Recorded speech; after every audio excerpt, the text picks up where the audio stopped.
안녕하세요. 오늘은 이곳 경복궁 영추문 앞에 왔습니다.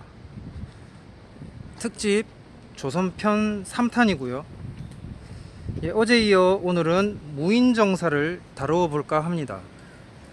이 조선왕조 500년 그러는데 사실 진짜 조선 정신은 조선 초와 조선 말에 있었습니다. 그리고 조선 중기 선조 때 있었죠. 좋든 아니든 그 정신이 나타난 것입니다. 해서 다뤄볼까 합니다. 태조 이성계는 평생을 고려 무장인데도 고려를 저버리고 조선을 건국한 배신자라는 비판에 시달렸습니다. 당시 이방원은 이성계의 8아들 중 최고 엘리트였는데 고려 전체로 봐도 찾기 어려울 정도였다고 합니다. 이성계 입장에서 이방원은 듬직한 자랑스러운 아들이었죠. 그런 부자지간 사이가 금이 가기 시작했는데 바로 정몽주 살해 때부터입니다.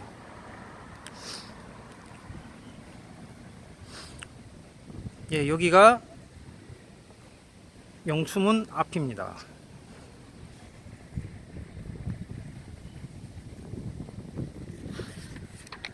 날씨가 좋네. 이 이성계와 정몽주는 젊었을 때부터 막역한 사이였는데 정몽주가 오케이 했다면 조선 비판 세력이 거의 없었을지도 모릅니다. 그랬다면 한글 창제도 용비어천가도 없었을지 모르죠. 즉위하기 위해 형제와 친족을 무자비하게 살해한 태종의 왕권 강화 정책이 있었기에 그 직후 세종을 중심으로 문물이 꼽힐 수 있었습니다. 제1차 왕자에 낳은 무인정사는 오로지 이방원 세력이 사전에 계획한 것입니다. 정도전이 그를 먼저 죽이려 했다는 건 명분이고 실제가 아닙니다. 자, 이제 당시 급박한 상황을 그려보겠습니다. 때는 1398년, 태조는 7년에 들자마자 자주 앓기 시작합니다.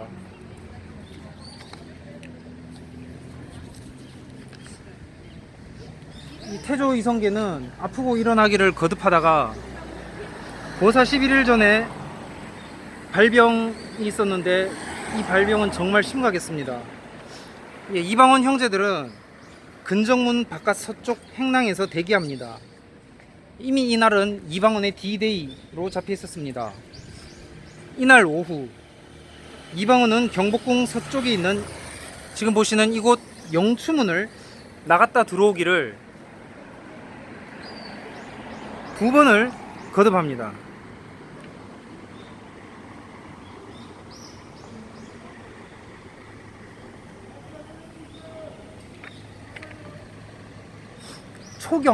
초경인 저녁 6시 마침내 이방원은 영추문을 나서서 생사의 갈림길로 갑니다. 주사위는 던져졌습니다. 이방원은 대기시켜둔 말을 타고 다시 영추문을 나옵니다.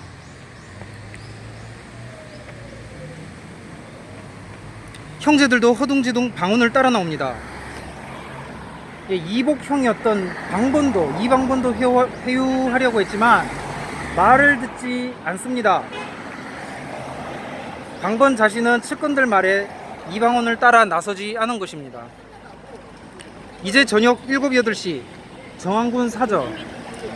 정왕군 사저는 세종대왕이 나눈 곳 통인동 독일 안경원 근처.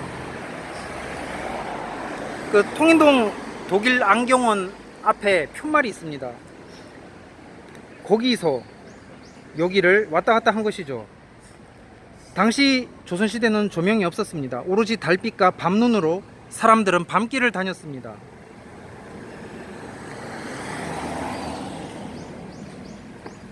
날이 저물면 인왕산 호랑이가 민가로 내려온다는 소문도 많던 시대입니다. 인적이 급속하게 드물어집니다. 자, 정왕군 사저 앞에 방군이 모였습니다. 안성이씨 이숙번. 조선편을 좀 더 꼼꼼하게 하고자 다음 편은 이제 인덕궁 위치를 주제로 할 것인데 예, 2대 종종을 다루도록 하겠습니다. 예, 퇴임 이후에 정종의 생애.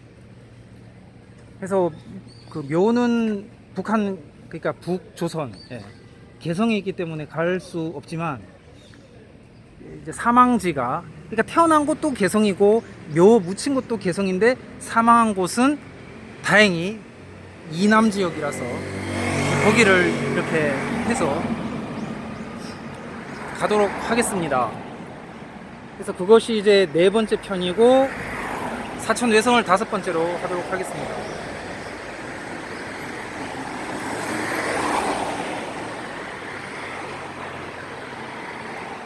그러니까 대군이라는 말은, 그러니까 정한대군이라는 말은 맞지 않습니다. 정한군이라고 해야 되고, 대군이라는 말은 태종 이후에 쓰인 거기 때문에.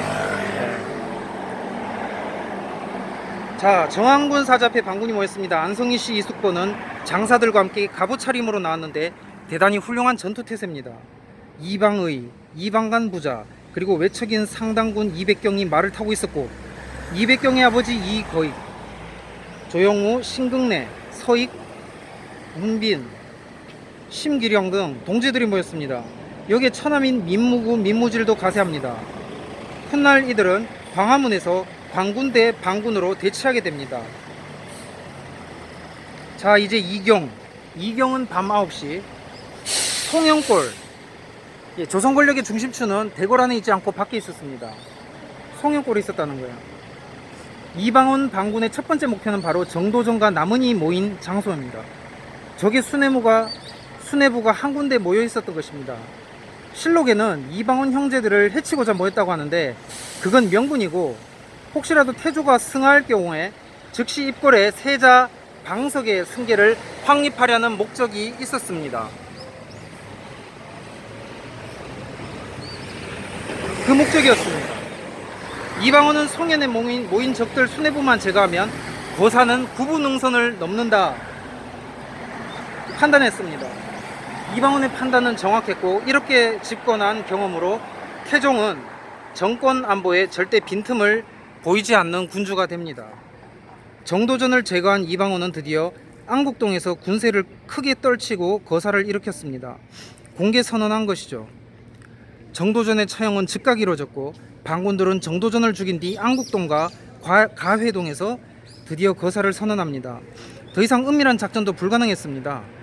경복궁 수비장수는 송현 일대에서 난리가 난 걸 보고 피리를 불며 장병들을 호출합니다.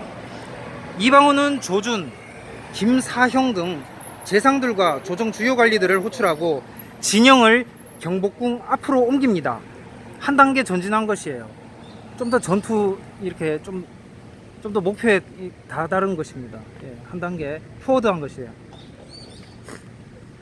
이 용비어창가는 세종대왕의 직계조상 6명의 일대기를 중국 제왕고사와 비교하며 지은 것인데, 이 전진의 부견이 격퇴된 것도, 하플로 D, 전진의 부견이 격퇴된 것도 나옵니다. 부견은 오랑캐라는 거죠. 그리고 무인정사 당시 태종의 무용담을 노래합니다. 부견이나 정도전이나 정통성 없는 자들은 패한다는 걸 용비어천가 98장은 말합니다. 그러니까 제가 이제 늘 하는 게, 말이 유대인이 아닌 이상해야 그 토종 한국인이 아닌 게 오히려 불리해요. 예, 한국사 그러니까 순위 딱 이렇게 매겨보면, 예, 차라리 그냥 뭐 밀양박씨, 고령박씨 이렇게 아예 토종인 게 낫지, 어설프게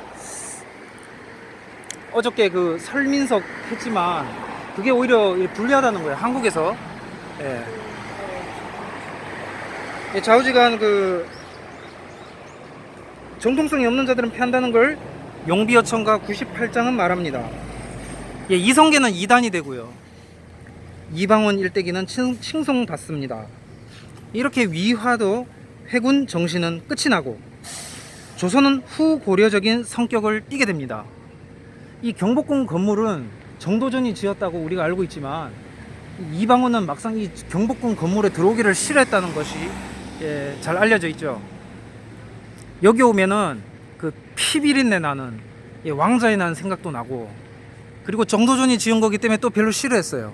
그래서 사실은 창덕궁에 많이 머물렀다고 하죠. 그리고 그 이후의 왕들도 창덕궁에 많이 머물렀고, 경복궁은 이제 뭐 일이 있을 때, 뭐 중요한 일, 공식 행사라고 해야 되나, 그런 일이 있을 때 이렇게 왔지, 이곳을 별로 좋아하지 않았어요. 특히 이방원은 잘 좋아하지 않았습니다. 나중에 그 선조 임진왜란 때 그 백성들이 왕이 자기들을 버리고 도망갔다고 이제 열받아서 경복궁을 불태우죠. 이제 흥선대원군 때 다시 중건하는데, 또 뭐 저번에도 말했지만, 지난번에도 말했지만, 흐지부지 되고 별 의미가 없게 되는 거예요. 그러니까 이 뭐 민족 정신 말살 어쩌고 그러면서 이 조선 왕궁을 복원한다고 하는 것은 저는 사실 캐치한 마크입니다. 예전에는 별 생각이 없었는데, 이렇게 보면 볼수록 좀 안 맞는 부분이 자꾸 이렇게 발견이 되니까, 아무튼 그렇습니다. 예, 지금까지 시청해 주셔서 감사하고요. 다음 편으로 인덕궁을 가서, 인덕궁 없죠, 지금은 사라졌고, 인덕궁으로 추정되는 터에 가서 정종의 생애와 그 다음에 정종의 말년, 그리고 정종의 후손들이 있는가, 이것도 그 양녕대군 파하고 같은 케이스거든요, 사실. 예. 전주시도 그래 많은 게 아니라니까. 예. 예. 지난번에 그 전주에서 했지만, 전주시는 북한에 많은 거죠. 예. 아무튼 인덕궁 편에서 다시 뵙도록 하겠습니다. 감사합니다.